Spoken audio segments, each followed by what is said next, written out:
네, 오늘은 두 번째 시간이죠. 네, 두 번째 시간으로 은행에 대한 간단한 이야기를 함께 나눠볼 수 있는 시간 가져볼 수 있도록 하겠습니다. 오늘 주제는 은행이 되겠는데요. 은행은 여러분들 어떠한 역할을 하고 있는 기관으로 여러분들 알고 계신가요? 어렵지 않게 나의 돈을 어느 내가 원하는 기간 동안, 그리고 내가 편할 때 인출하고 또한 저금할 수 있는 기능을 해주는 기관으로서 알고 계실 겁니다. 그게 맞죠? 여러분들이 알고 있는 그 사실이 맞고요. 우리 곁에 여러 은행이 또한 존재하게 되는데, 오늘은 어떠한 이야기를 전해드릴까 하냐면, 먼저는 은행의 기본적인 역할부터 말씀을 드려볼까 합니다. 앞서 말씀드렸던 것처럼 은행은 기본적으로 여러분들 예를 들면 예금주라고 표현하겠습니다. 예금주가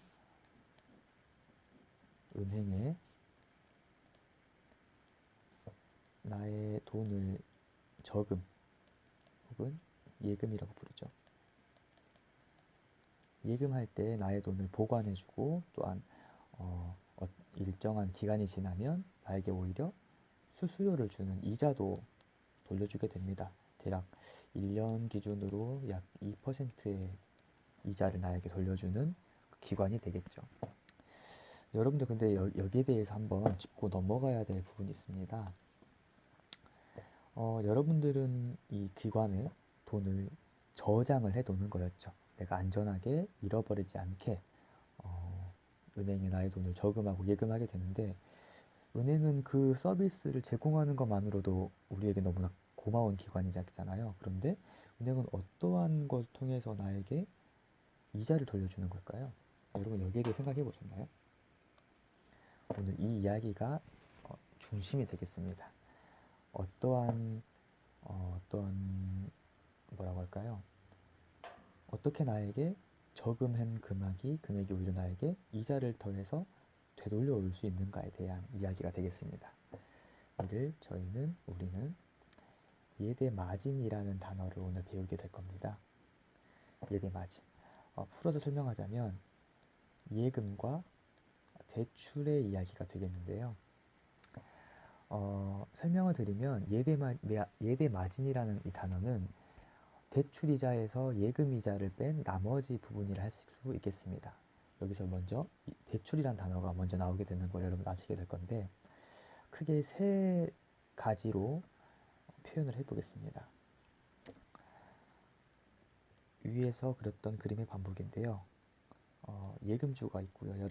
저와 여러분 같은 예금주가 있고, 여러분들의 돈을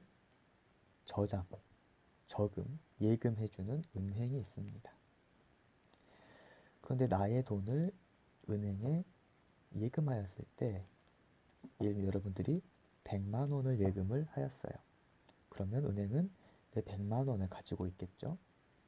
그런데 여러분, 이 다음에 이야기가 있습니다. 아신 분들은 아시겠지만 은행은 단순하게 여러분들의 돈을 저장해두고 저금만 하는 기관은 아닌 거죠. 여러분들이 저금해둔 이 100만 원을 은행은 어떤 회사라고 하겠습니다. 어떤 기관, 회사, 그리고 돈이 당장 필요한 어떠한 기업 등에게 대출해주게 됩니다. 나의 100만 원, 여러분들 소유의 100만 원이 그냥 은행에 들어있는 게 아니라 은행은 회사에 대출을 하게 되는 역할을 하는 거였죠. 다시 한번 생각을 해봅시다.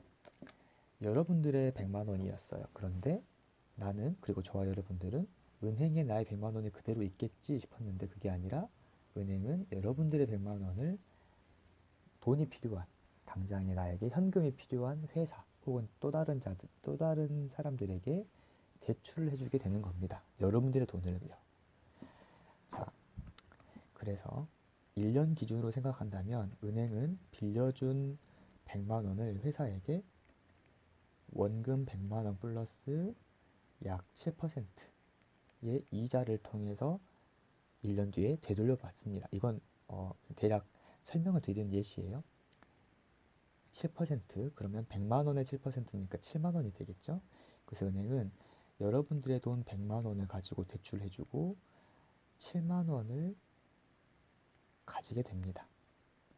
그리고 나서 여러분들에게 다시 100만 원을 돌려드리는 거였죠. 원금 100만 원. 거기에 2만 원을 추가로 돌려드리는 아까 위에서 말씀드렸던 2%의 연이율 2%, 그 예금한 분들에게 이자로 2%를 준다고 했었잖아요. 그렇게 되돌려주게 됩니다. 다시 한번 단순하게 말씀드리면 은행은 여러분들의 100만 원을 가지고 대출해준 다음에 그 대출해준 기관, 회사에게 7%의 예를 들면 7만 원의 이자를 돌려받고 여러분들에게는 2만 원을 돌려드립니다. 자, 여기서 표현이 잘못됐네요. 7이 아니라 5만 원이 남게 되는 거였죠. 여기 남는 이 7만 원을 받고 2만 원을 돌려드린 나머지 비용이 5%, 예를 들면 5만 원이 여기서 예대 마진이 되겠습니다. 대출 이자에 예금 이자를 뺀 나머지 부분. 그러면 은행은 여러분들의 돈을 가지고 중앙에서 예대 마진으로서 1년에 예를 들면 5%, 5만 원의 예대 마진을 순수익으로 가져갈 수가 있는 거겠죠. 이게 기본적으로 은행의 역할이며 은행이 어떻게 돈을 버는 방법, 그 비즈니스 모델을 표현하자면 이런 방법이 되겠습니다. 여러분들이 이 사실을 얼마나 알고 계셨나요? 은행의 역할이자 기능, 그리고 그들이 어떻게 이윤을 창출하는지에 대해서 아시는 분들은 아셨겠지만 모르시는 분들은 나의 돈이 저렇게 나도 모르게 어디론가 돌고 도는지는 모르셨을 겁니다. 저번 시간에 말씀드렸던 것처럼 돈은 돌고 돌아야 된다 했었어요. 그렇게 해서 이런 구조가 나오게 되는데 여기에 우리가 굳이 불만을 가질 필요는 없겠습니다. 왜냐하면 여러분들이 원하는 돈은 그대로 돌려받았고 그대로 존재하고 있고 오히려 나에게는 2만 원의 2%의 이자가 돌아오는 거니까 객관적으로 보면은 서로가 좋은 상부상조할 수 있는 또한 이제 방법이겠죠. 그런데 여기서 한 가지 더 깊게 들어가야 될 부분이 있습니다. 이런 예시도 있겠죠. 저와 여러분들 같은 예금주가 분명히 나는 분명히 100만 원을 은행에 넣었어요. 잘 있는 줄 알았죠. 그런데 나도 모르게 은행은 이를 가지고 대출하고 있는 거잖아요. 그런데 저와 여러분들 같은 예금주가 갑자기 아직 1년이 지나지 않았고 돈을 넣은 지 얼마 안 돼서 100만 원을 돌려달라라고 많은 사람들이 요청을 하는 거예요. 당장 현금이 필요하니까. 그럴 수 있겠죠. 충분히 그럴 수가 있겠죠. 자, 그런데 여러분들의 100만 원은 지금 은행이 없습니다. 왜냐하면 대출해주고 말았기 때문이죠. 이 회사가 그 돈을 가지고 있는 거겠죠. 자, 이랬을 때는 어떻게 되는 걸까요? 이걸 바로 전문용어로 뱅크런이라고 부릅니다.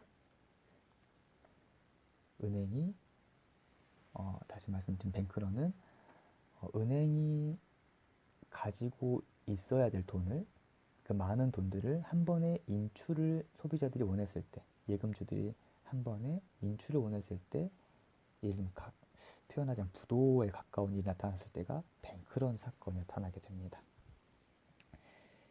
이런 황당한 경우가 없겠잖아요. 나는 분명히 돈을 넣어놨는데 은행이 혼자 나에게 물어보지도 않고 돈을 돌려버렸어. 난 당장 돈을 받아야 되겠어. 그랬을 때 그 은행은 최소한 어느 정도의 돈을 예금주들에게 받고 보관해야 되는가. 그것이 바로 이 뱅크런 사태를 막기 위해서 나타나는 지급 준비율이라는 게 있습니다. 위의 예시와 그대로 이어서 말씀을 드리자면 은행은 예금주들의 돈을 지금 받아놓은 상태에서 그걸 100이라고 한다면은 그 중에 7%, 대한민국 기준이에요. 대한민국에 있는 은행들은 지급 준비율 7%를 지켜야 합니다. 그럼 나머지 93%는 이 기준대로라면은 마음껏 회사나 여러 기관에 대출을 해줘도 된다라는 뜻이겠죠. 이런 상황이 있습니다. 그래서 저번 시간에 언급했었던 현실로 존재하는 돈보다 데이터상으로 존재하고 있는, 그리고 실제에 있는 돈보다 더욱더 많은 수의 돈이 데이터상으로 존재한다라는 게 이럴 때 또한 표현되게 되겠습니다. 왜냐하면 나는 분명히 100만 원을 넣어놨는데 이 100만 원이 또 다른 100만 원이 되어가는 것이고 그 100만 원이 누군가에게 인출되고 있고 사용되고 있기 때문이죠. 그런 상황도 우리가 알 수가 있겠습니다. 여기까지 한 번 더 살펴봤고요. 은행에 대해서 조금 더 이야기를 들어가 보겠습니다. 다시 한번 은행을 그려볼게요.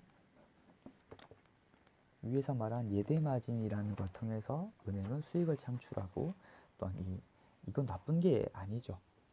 경제 순환을 위한 또한 필요 부분이다 보니까 이걸 나쁘다 할 수는 없겠지만 이게 제대로 준비가 되지 않고 무분별하게 대출이 되었을 때는 뱅크런 사태로 나타날 수 있다. 그를 방지하기 위해 지급 준비율을 은행들은 7% 대한민국에서는 지켜주고 있다라는 것까지 살펴봤습니다. 그런데 여러분, 방금 말씀드린 것처럼 이런 제도가 나쁜 것은 아니죠. 돈이 돌아야 되니까요. 여러분들이 가지고 있는 돈이 그냥 은행에 저금되어서 여러분들이 인출할 때까지 아무도 그 돈을 사용할 수가 없다면 그 돈은 고인물이 되는 거겠죠. 그건 돈의 역할에 조금은 지양해야 하는 부분일 겁니다. 그래서 은행을 통해서 이렇게 돈이 순환되고 있는 건 좋은데 이대로라면 나쁠 게 없겠죠. 나의 돈이 여러 가지로 활용되고 있는 거니까요. 그리고 나에게 내가 필요할 때 또한 돌아오기만 한다면 나쁠 건 없을 건데 이렇게 나의 돈이라기보다는 우리 대한민국의 돈이 잘 순환되고 있다면 나쁠 게 없는데 이 돈이 사이사이에 빠져나가는 게 있습니다. 왜 빠져나갈까요? 은행을 기준으로 표현을 하는 거예요. 은행에서 왜 내가 넣었던 돈이 그대로 또 다른 사람에게 가고 또 가는 게 아니라 어디론가 빠져나가고 있을까요? 아까 말씀드렸던 예대마진이 있습니다. 예대마진. 위 예시에서는 은행은 여러분들의 돈을 대출해주고 받은 이자 7%, 그리고 그 돈을 원래 주인인 여러분들에게 돌려줬던 2%,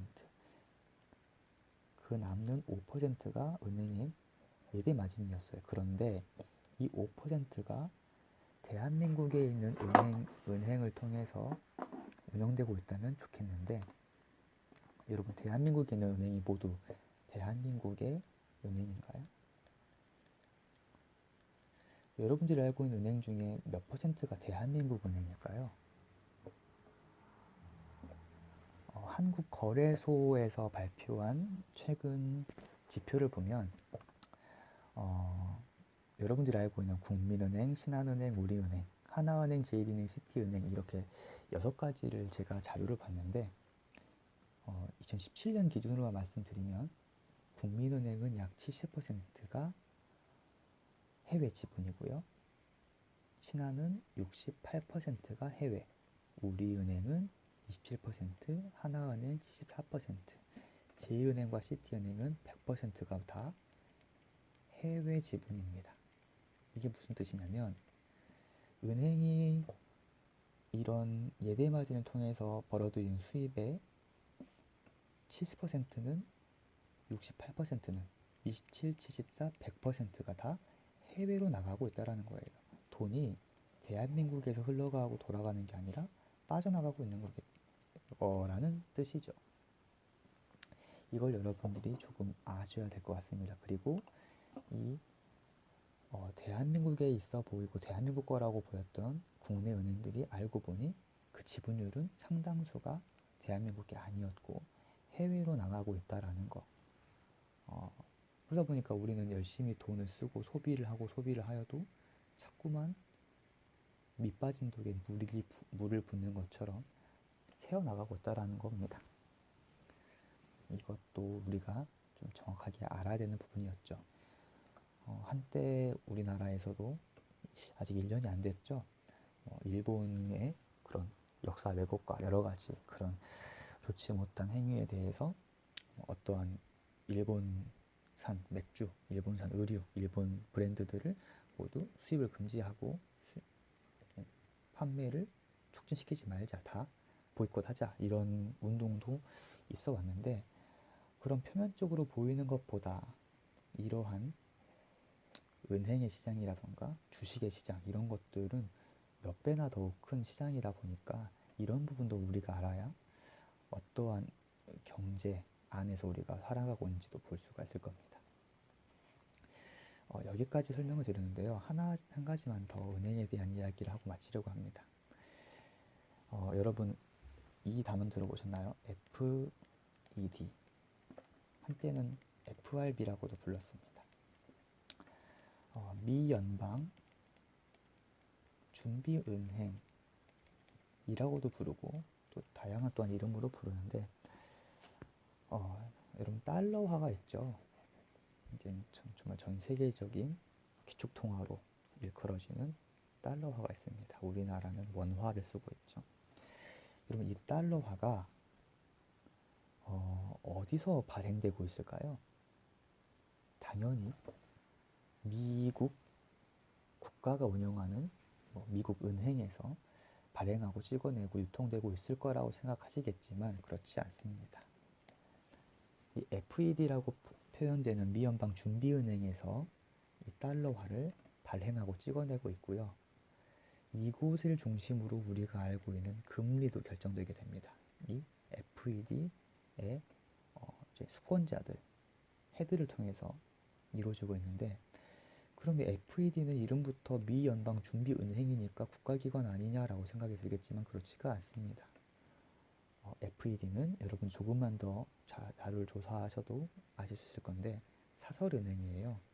민간은행입니다. 거의 기업과 같죠. 일반 은행이라는 겁니다. 그런데 그곳에서 전 세계의 기축통화가 되어 있는 달러화를 발행하고 있다는 거였죠. 이 FED의 몇몇 안 되는 그 소수의 인원, 유태인들 몇 명, 그리고 또한 이 소속의 몇몇이 이 지구상에 있는 지구촌에 기축통화를 발행하고 있고 금리까지 조율하고 있다는 것도 여러분들 아셔야 되는 부분입니다. 좀 충격적이지 않나요? 트럼프의 말도 듣지 않는 거죠. 금리 인하해달라, 우리 행정부의 요청을 따라달라라고 누가 말해도 이는 사설이고 민간이니까 그런 말에도 개의치 않는 거였죠. 오늘 이 시간에서는 FED에 대한 깊은 이야기는 할 수가 없겠지만 은행의 이야기가 나왔다 보니 한 번 더 말씀드린 거였고요. 우리 지구상에 살고 있는 우리 모든 사람들, 각 나라에도 은행이 있을 건데 그 중에 중심이 되고 있는 달러화를 발행하고 있는 FED는 국가기관이 아니라는 것. 몇몇 안 되는 그들 소속의 거의 회사죠, 회사. 어떤 민간 사립회사에서 찍어내고 있다라는 거겠죠. 그런데 그들의 입술을 통해서 전 세계가 흔들리는 금리까지 결정되고 있다는 건 우리가 조금 알아야 될 상황일 겁니다. 이런 걸 보면 최근에도 우리나라와 미국이 뭐였죠? 통화 스와프 체결도 했었잖아요.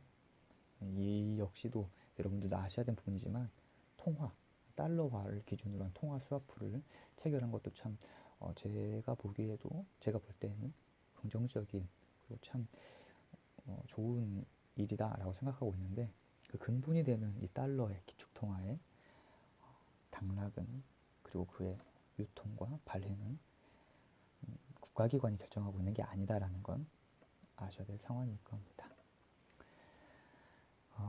오늘은 여기까지만 말씀을 드리고 마치겠습니다.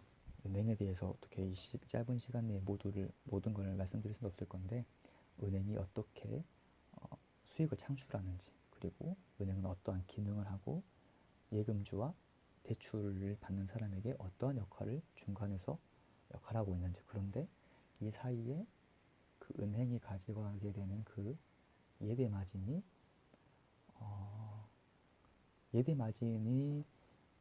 그 해당 지역, 해당 나라에서까지 활용되면 정말 좋은 거겠지만, 오늘은 우리나라를 예를 들었지만 그 예대 마진의 그 적지 않은 수익이 해외 자산으로 나가버렸을 때, 왜냐하면 그 은행이 해외 자산일 때 경우겠죠. 우리가 아무리 저금을 하고 아무리 대출을 하여도 그 은행에 벌어들이는 막대한 수입이 다 밑빠진 독처럼 각 나라로 지분율에 맞게 떠나가고 있다는 것도 우리가 경제시장을 이해할 때 반드시 알아야 될 부분일 겁니다. 추가적으로 FED까지 살펴보았고요. 오늘은 여기까지 말씀을 드리고 마치도록 하겠습니다. 네, 다음 시간은 기업에 대해서, 기업이 어떻게 돈을 버는지, 그럼 그에 관련된 법에 대해서도 이야기를 전하는 시간을 가져보도록 하겠습니다. 네, 감사합니다.